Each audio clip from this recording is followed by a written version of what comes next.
اعوذ باللہ من الشیطان اللعین الرجیم، بسم اللہ الرحمن الرحیم۔ محترم ناظرین کرام، ماہ مبارک رمضان کا 8واں روزہ، یہ سفر جو خدا کی رحمتوں کا سفر ہے، خدا کی طرف سے برکتوں کے نزول کا سفر ہے، بڑی تیزی کے ساتھ رواں دواں ہے، اور آج اس سفر کا 8واں دن ہے۔ آئیے آج کے دن کے 8ویں روزے کی تلاوت، دعا کی تلاوت کرتے ہیں۔ بسم اللہ الرحمن الرحیم۔ اللہم ارزقنی فیہ رحمت الایتام و اطعام الطعام و افشاء السلام و صحبت الکرام بطولک یا ملجأ العاملین۔ دعا چند فقروں پر مشتمل ہے، چھوٹے چھوٹے فقرات ہیں۔ پہلا فقرہ ہے اللہم ارزقنی فیہ رحمت الایتام، اے بار الہ مجھے یتیموں پر رحم کرنے کی توفیق عطا فرما، یتیموں کے ساتھ پیار کرنے کی توفیق عطا فرما، یتیموں کا حق انہیں عطا کرنے کی توفیق عطا فرما۔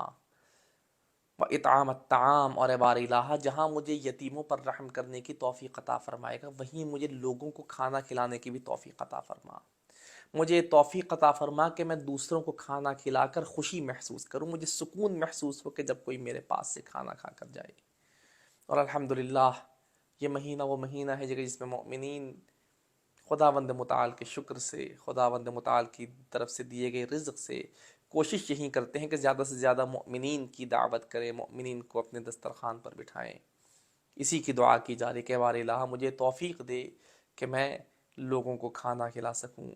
وافشاء السلام، اور بار الہ مجھے آشکار طور پر سلام کرنے کی توفیق عطا فرما۔ اس سے اندازہ لگائیں کہ سلام کرنا کتنا اس کا درجہ ہے خداوند متعال کے نزدیک، کہ معصوم فرما رہے ہیں خدا سے دعا کرو کہ اے بار الہ مجھے افشاں طور پر سلام کرنے کی توفیق عطا فرما، بلند آواز سے ظاہری طور پر لوگوں کو سلام کرنے کی توفیق عطا فرما، کہ میں جہاں جاؤں میری گفتگو کا آغاز سلام سے ہو، میں سلام کیے بغیر کسی سے گفتگو نہ کروں۔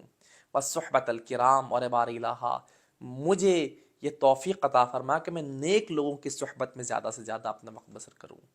انسان جس کی صحبت میں بیٹھتا ہے اس کا انسان کے اوپر ڈائریکٹلی اثر پڑتا ہے، انسان چیزوں کو وہاں سے ایبزارب کرتا ہے۔ اس لیے معصوم فرماتے خدا سے دعا کرو کہ خدا تمہیں نیک لوگوں میں بیٹھنے کی توفیق عطا فرمائے، کہ جب تم وہاں سے کچھ چیزیں اپنے اندر لے کر جاؤ تو وہ چیزیں اپنے اندر لو جو اچھی چیزیں ہیں۔ یقیناً جب تم نیک لوگوں کے ساتھ بیٹھو گے وہاں سے تم اچھی چیزیں لے کر جاؤ گے، تو کوشش کرو کہ نیک لوگوں کی صحبت میں زیادہ بیٹھو۔ بِالتَّوْلِکَ یا ملجأ العاملین، اے آرزو مندوں کی پناہ گاہ، اے آرزو کرنے والوں کی آخری آرزو، تجھے اپنی رحمت کا واسطہ، تجھے اپنی فضل اور نعمت کا واسطہ میری ان دعاؤں کو شرف قبولیت عطا فرما۔ والسلام علیکم ورحمۃ اللہ وبرکاتہ۔